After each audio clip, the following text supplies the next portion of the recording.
Good morning student. बेटा आज हम बीएससी सेकेंड ईयर जो है उसका हमने फर्स्ट पेपर स्टार्ट कर रखा था इनवर्टिब्रेट्स। और इनवर्टिब्रेट्स का पहला चैप्टर हमने लिया था लोकोमोशन यानी गमन। ठीक है बेटा। और गमन की जो क्रिया थी उसमें हमने दो प्रकार के गमन पढ़ लिए थे। एक तो सबसे पहले पढ़ा था हमने कूटपादीय गमन, जिसमें अमीबा के बारे में पढ़ा था। और दूसरा हमने पढ़ा था पक्षमाप के द्वारा गमन। और पक्षमाप के द्वारा गमन जो है वो हमने पैरामीशियम में पढ़ा था। अब अपना तीसरा गमन आता है कशाभिकीय गमन। कशाभिक जो गमन है वो क्या है और किन में पाया जाता है और कैसे होता है। ठीक है बेटा। कसाब यानी फ्लैजिला जो है उसमें फ्लैजिला के द्वारा गमन की जो क्रिया है वो संघ प्रोटोजोआ के जो प्राणी होते हैं, संघ प्रोटोजोआ के वर्ग मेस्टिगोफेरा, संघ प्रोटोजोआ के वर्ग मेस्टिगोफेरा के जो सदस्य हैं उन सदस्यों में कसाब के द्वारा गमन की क्रिया होती है। यानी कसाब के द्वारा गमन किन में मिलेगा? संघ प्रोटोजोआ के वर्ग मेस्टिगोफेरा के जो प्राणी हैं उनमें गमन की क्रिया होती है। ठीक है बेटा। उसके बाद देखिए बेटा, कसाब जो है इसकी संरचना जो है ये बिल्कुल पक्षमाभ के समान होती है। अंतर केवल इतना ही होता है कि कसाब जो है ये पक्षमाभ की तुलना में बड़े और संख्या में कम होते हैं। आकार में कैसे हैं? बड़े हैं पक्षमाभ की तुलना में, और संख्या में क्या होते हैं? कम होते हैं। यही अंतर होता है पक्षमाभ और कसाब में। और उनकी वैसे बिल्कुल आंतरिक जो संरचना है बिल्कुल जो है पक्षमाभ के समान होती है। और पक्षमाभ की आंतरिक संरचना कैसी है वो आपको पक्षमाभी गमन में बताया गया था। ठीक है। तो ये हो गया संघ प्रोटोजोआ के वर्ग मेस्टिगोफेरा के सदस्यों में ये गमन मिलेगा। और पक्षमाभ कसाब की संरचना पक्षमाभ के बिल्कुल समान होती है। अंतर इतना ही होता है कि पक्षमाभ जो है उनकी तुलना में कसाब बड़े और संख्या में कम होते हैं। ठीक है बेटा। अब हम लेते हैं युगलिना। युगलिना में गमन की क्रिया, कि युगलिना जो है उसमें गमन की क्रिया कैसे होती है। और युगलिना जो है ये संघ प्रोटोजोआ के वर्ग मेस्टिगोफेरा का सदस्य है। और युगलिना में कसाब के द्वारा गमन होता है। युगलिना जो है उसमें किसके द्वारा गमन होता है? कसाब जो है उसके द्वारा गमन होता है। और युगलिना का जो कसाब होता है इसका निर्माण कसाबिक जो गुहा होती है उसमें उपस्थित बेसल ग्रेन्यूल के द्वारा होता है। युगलिना में जो गमन की क्रिया कसाब के द्वारा हो रही थी उस कसाब का निर्माण युगलिना की जो कसाबिक गुहा होती है जिसमें कसाब उपस्थित होता है उस गुहा में उपस्थित बेसल ग्रेन्यूल यानी आधार कणिका के द्वारा कसाब जो है उसका निर्माण होता है। ठीक है बेटा। उसके बाद देखिए कुछ वैज्ञानिक ये मानते हैं कि युगलिना में दो कसाब होते हैं। कसाबों की संख्या कितनी है? दो। अधिकांश तो ये मानते हैं कि एक ही कसाब होता है, लेकिन कुछ वैज्ञानिक ये मानते हैं कि युगलिना में दो कसाब होते हैं। एक कसाब आकार में छोटा होता है, ये वाला आकार में छोटा है, और एक कसाब आकार में बड़ा होता है, चाबुकनुमा होता है। और इस बड़े कसाब पर छोटे छोटे सूक्ष्म प्रवर्ध पाए जाते हैं। युगलिना के बड़े कसाब पर छोटे छोटे प्रवर्ध मिलते हैं जिन्हें मेस्टिगोनीम्स कहा जाता है। मेस्टिगोनीम्स एक नंबर का बहुत अच्छा क्वेश्चन है। और क्या है कि युगलिना का जो सबसे बड़ा कसाब होता है उसकी सतह पर छोटे छोटे प्रवर्ध पाए जाते हैं जिन्हें मैस्टिगोनीम्स कहा जाता है। ठीक है बेटा, ये हो गया युगलिना में कसाब के बारे में। अब आता है युगलिना जो है उसमें कसाब के द्वारा कैसे गमन होता है। इसके लिए कुछ वैज्ञानिकों ने अपने सिद्धांत दिए हैं कि युगलिना में गमन की क्रिया कसाब के द्वारा कैसे होती है। इसके लिए कुछ सिद्धांत दिए गए हैं, जिसमें हम पहला सिद्धांत लेते हैं बुसली का सिद्धांत। बुसली का सिद्धांत देखिए बेटा, बुसली जो है उसके सिद्धांत में क्या है कि बुसली ये कहते हैं कि युगलिना का जो कसाब होता है, इस कसाब में क्रमिक गतियां होती हैं। युगलिना जो है उसके कसाब में कौन सी गतियां होती हैं? क्रमिक गतियां होती हैं। और इन गतियों के कारण युगलिना के शरीर पर दो बल कार्य करते हैं। युगलिना का कसाब जब जल पर प्रहार करता है तो जल पर प्रहार करने के बाद युगलिना के शरीर पर दो बल कार्य करते हैं, जिसमें पहला बल युगलिना को गमन की दिशा में धकेलता है। जब युगलिना का कसाब जल पर प्रहार करता है और उसमें क्रमिक तरंगे उत्पन्न होती हैं, उसके कारण युगलिना के शरीर पर दो बल कार्य करते हैं। पहला बल जिसके कारण युगलिना गमन की दिशा में आगे बढ़ता है। दूसरा बल जो है, इसमें युगलिना जो होता है ये अपने अक्ष पर घूर्णन गति करता है, यानी वृत्ताकार गति करता है। बुसली ये कहते हैं कि युगलिना के कसाब में क्रमिक गतियां उत्पन्न होती हैं और युगलिना का कसाब जब समकोण की स्थिति पर रहकर जल पर प्रहार करता है तो उसके शरीर पर दो बल कार्य करेंगे। पहला बल जो मुख्य अक्ष के समांतर होगा वो युगलिना को गमन की दिशा में आगे धकेलेगा। दूसरा बल जो मुख्य अक्ष के समकोण पर होगा, उस बल के कारण युगलिना जो है वो वृत्ताकार गति करता है। और युगलिना में जो ये गति है वो एक पेच जो होती है उस पेच की भांति होती है। जैसे एक पेच जो होता है उस पेच की भांति इसमें गति होती है, यानी वो अपने अक्ष पर घूर्णन गति करता हुआ आगे बढ़ता है। अतः इस मत को पेच नोदक मत भी कहा जाता है। ये मत क्या कहलाता है? पेच नोदक मत कहलाता है, क्योंकि वो पेच की भांति वृत्ताकार गति करता हुआ आगे की ओर बढ़ता है। ये है बुसली का सिद्धांत। ठीक है, बुसली जो है उसके सिद्धांत के बाद हम दूसरा सिद्धांत लेते हैं उलेला व क्रिस्मान का मत। दूसरा सिद्धांत आता है अपना उलेला व क्रिस्मान का मत। उलेला व क्रिस्मान का मत। उलेला व क्रिस्मान का मत क्या है?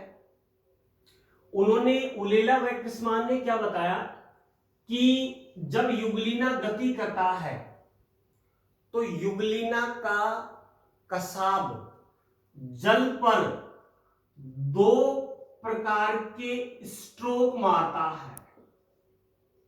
जल पर दो प्रकार के स्ट्रोक लगाता है युगलिना का कसाब। वो दो स्ट्रोक कौन से हैं? जिसमें नंबर 1 है प्रभावी स्ट्रोक। देखो बेटा, प्रभावी स्ट्रोक क्या है? जैसे ये युगलिना है और उसका ये कसाब है, ये कसाब है। तो प्रभावी स्ट्रोक जो तीव्र होता है, प्रभावी स्ट्रोक जो तीव्र होता है, जिसमें मुड़े हुए कठोर कसाब जो है वो जल पर पतवार की भांति तेजी से प्रहार करते हैं। मुड़े हुए और कठोर पक्षमाप जो है, कसाब जो है वो जल पर तेजी से प्रहार करते हैं पतवार की भांति, जिससे जल पीछे की ओर और युगलिना आगे की ओर गमन करता है। और ये स्ट्रोक हमेशा कैसा होता है? तीव्र होता है, जिसमें मुड़े हुए कठोर कसाब जल पर पतवार की भांति प्रहार करते हैं, जिससे जल पीछे की ओर और युगलिना आगे की ओर गमन करता है। ठीक है। दूसरा स्ट्रोक है पुनः प्राप्ति स्ट्रोक। पुनः प्राप्ति स्ट्रोक, पुनः प्राप्ति स्ट्रोक में क्या होता है कि देखिए, पहले स्ट्रोक में कसाब यहां पहुंच चुका है। अब क्या होगा कि कसाब जो है, जो शिथिल पड़ चुका है, वो जल का कम से कम प्रतिरोध करते हुए, ये कसाब अब जल का कम से कम प्रतिरोध करते हुए अपनी प्रारंभिक स्थिति में आएगा। भाई नाम ही इसका है पुनः प्राप्ति स्ट्रोक। लेकिन पुनः प्राप्ति स्ट्रोक हमेशा धीमा होता है। ये कैसा होता है? धीमा, जिसमें शिथिल पड़ चुके कसाब अब जल का कम से कम प्रतिरोध करते हुए अपनी प्रारंभिक स्थिति में आते हैं। और उसके बाद पुनः प्रभावी स्ट्रोक जो है ये शुरू हो जाता है। ये है उलेला-वेटर्समान का मत। ठीक है बेटा। अब तीसरा मत लेते हैं उलेला-वेटर्समान के बाद। तीसरा मत आता है ग्रे का मत। ग्रे का मत,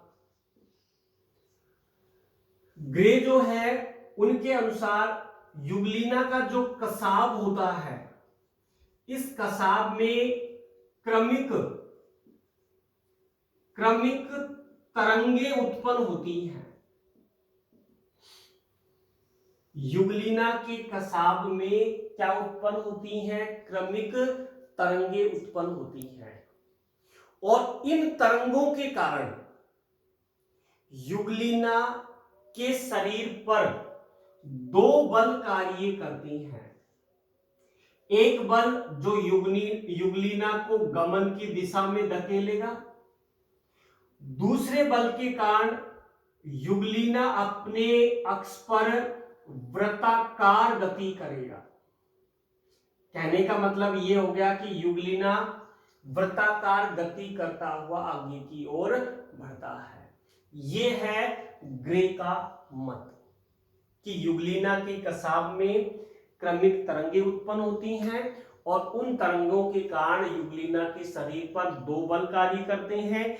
एक बल युगलिना को गमन की दिशा में धकेलता है और दूसरा बल जो है जिसके कारण युगलिना अपने अक्ष पर वृत्ताकार गति करता है।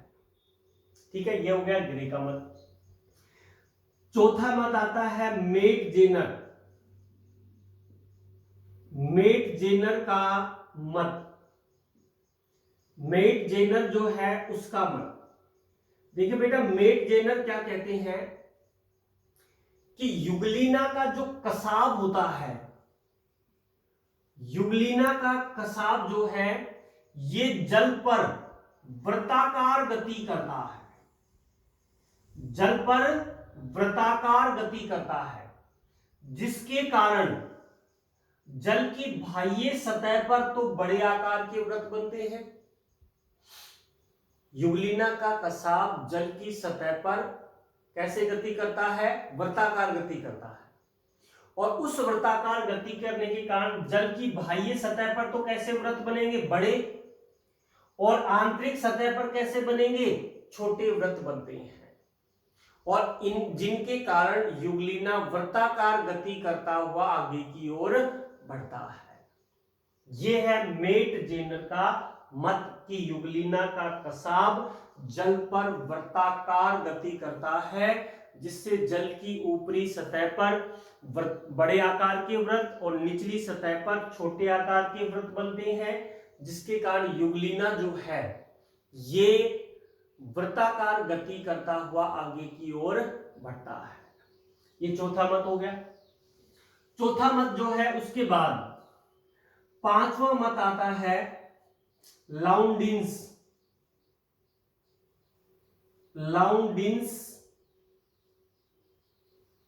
का मत। लाउंडिन्स जो है उनका मत। लाउंडिन्स जो है वो क्या कहते हैं कि युगलिना के कसाब में क्रमिक सर्पिल तरंगे उत्पन्न होती हैं। क्रमिक सर्पिल तरंगे उत्पन्न होती है। युगलिना के कसाब में क्रमिक सर्पिल तरंगे उत्पन्न होती हैं और इन्हीं तरंगों के कारण युगलिना आगे की ओर बढ़ता है तथा इन तरंगों के कारण युगलिना के शरीर पर एक पार्श्वीय बल लगता है। कौन सा बल लगेगा? पार्श्वीय बल, जिसके कारण युगलिना अपने अक्ष पर वृत्ताकार गति करता है। इन तरंगों के कारण युगलिना एक तो आगे की ओर बढ़ रहा है, दूसरा तरंगों के कारण ही युगलिना के शरीर पर कौन सा बल लग रहा है? पार्श्वीय बल। और इसी पार्श्वीय बल के कारण युगलिना अपने अक्ष पर वृत्ताकार गति करता है। इन सभी सिद्धांतों में ये बात सबसे प्रमुख है कि युगलिना जो है वो अपने कसाब के द्वारा वृत्ताकार गति करता हुआ आगे की ओर बढ़ता है। तो ये 5 मत हैं। पहला मत मैंने बताया था जो है बुसली का मत है, जिसे पेच नोदक मत भी कहा जाता है। फिर ओलेला व क्रिस्मान का मत है, जिसमें वो स्टोक लगाता है। ग्रे का मत, जिसमें क्रमिक तरंगे उत्पन्न होती है कसाब में। मेट जेनर का मत कि कसाब जल पर वृत्ताकार गति करता है। लाउंडिन्स का मत कि जो युगलिना का कसाब है उसमें क्रमिक सर्पिल तरंगे उत्पन्न होती है। ये हो गया युगलिना में जो कसाब है उसके द्वारा गमन के सिद्धांत। ठीक है बेटा, ये हो गया। उसके बाद देखिए कि युगलिना जो है उसमें एक विशेष प्रकार, ये गति तो है ही, उसके अलावा एक विशेष प्रकार की और गति पाई जाती है जिसे मेटाबॉलिक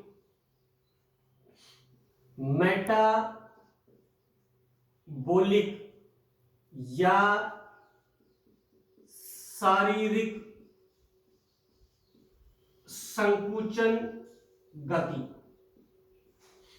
मेटाबॉलिक व शारीरिक संकुचन गति, ये पैरामीशियम में भी गति थी और ये गति किसमें है? युगलिना में भी है।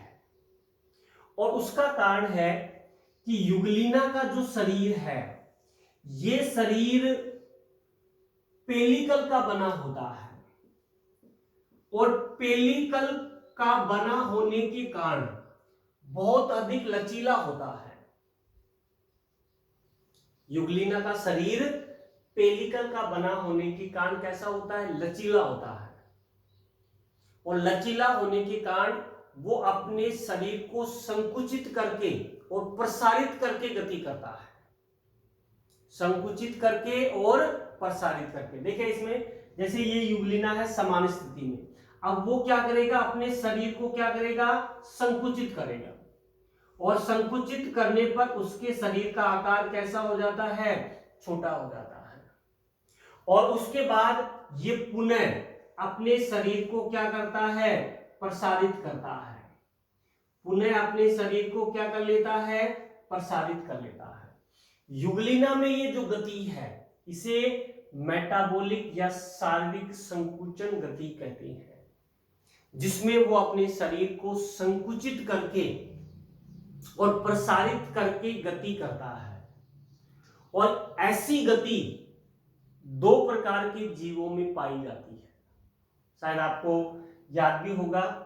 एक ऐसी गति है जो कशेरुकी प्राणी होते हैं, उसके आंत्र में होने वाली गति बिल्कुल सेम होती है। हमारी आंत्र में जो गति होती है वो संकुचित प्रसारित होने वाली गति होती है। दूसरा, रेंगकर चलने वाले प्राणी, रेंगकर यानी सरीसृप जो प्राणी है, उनमें होने वाली गति के समान होती है। युगलिना में जो संकुचन व प्रसार के द्वारा जो गति होती है, जिसमें वो अपने शरीर को संकुचित कर लेता है, पुनः प्रारंभिक स्थिति में आ जाता है। ठीक है, तो ये गति कशेरुकी प्राणियों की आंत्र में होने वाली गति और रेंगने वाले प्राणी यानी सरीसृपों में होने वाली गति के समान होती है। तो बेटा ये हो गई अपनी तीसरी प्रकार की गति, कशाब्दिक गमन। तीन प्रकार का गमन हमने पढ़ लिया। एक तो कूटपादीय गमन जो आपने अमीबा में पढ़ा था, पक्षमार्गीय गमन जो पैरामीशियम में पढ़ा था, और कशाब्दिकी जो गमन है वो है युगलिना। आज के लिए बेटा इतना ही। Thank you.